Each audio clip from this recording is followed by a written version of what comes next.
Hello everyone, আসসালামু আলাইকুম। চলে আসছি ছাদে। তো এখন আমি ছাদে এসে দেখি যে অলকনন্দা ফুলগুলো কি সুন্দর ফুটে আছে। আর এই গাছটা দেখেন, অনেক সুন্দর লাগছে দেখতে। এটা হচ্ছে কেউ বলে পায়েস পাতা, কেউ বলে পোলাও পাতা, কিন্তু এই গাছটার নাম আমি দিয়েছি সুগন্ধি পাতা। এই পাতাটা দিয়ে যদি পোলাও, পায়েস এবং মুরগি রান্না করা হয় তো তার স্বাদ বেড়ে যায়, খুব সুন্দর সেন্ট আসে। তো মরিচ গাছটাতে দেখেন ও মাশাআল্লাহ অনেক সুন্দর ফুল হয়েছে এবং ছোট ছোট অনেকগুলো মরিচ দেখা যাচ্ছে। তো এখন আমি ফিরে যাচ্ছি আমার শ্বশুর বাড়িতে। প্রতিদিনই আসি বাপের বাড়িতে টিউশনি করানোর জন্য, তো করিয়ে আমি চলে যাই শ্বশুর বাড়িতে এই সরু রাস্তাটা দিয়ে।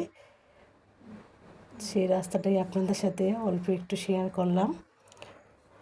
তো এসে দেখি যে আমার ভাইজি রাস্তার মধ্যে খেলা করতেছে। তো আমি ক্যামেরাটা তাদের দিকে ধরলাম।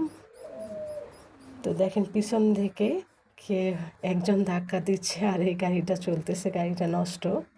তো এভাবেই তাদের খেলাটা চলতেছে। কিন্তু দেখে কিছুক্ষণ নীরব হয়ে গেলাম যে আমাদের দিনগুলো তো এরকমই ছিল, এরকমভাবেই কেটে গেছে শৈশবের দিনগুলো। খুব মিস করি এই।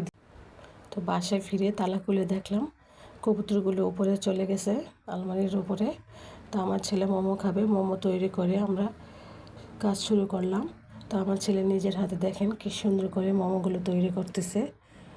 তো ভীষণ পছন্দ করে এই মোমো খেতে।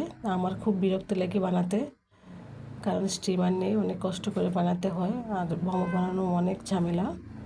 তো সে নিজের হাতে মাশাআল্লাহ অনেকগুলো বানিয়েছে, সাথে আমিও কিছু বানিয়ে দিলাম, এখন বাপানোর জন্য দিয়ে দিলাম। ভালো লাগলে লাইক করে দিবেন। আল্লাহ হাফেজ।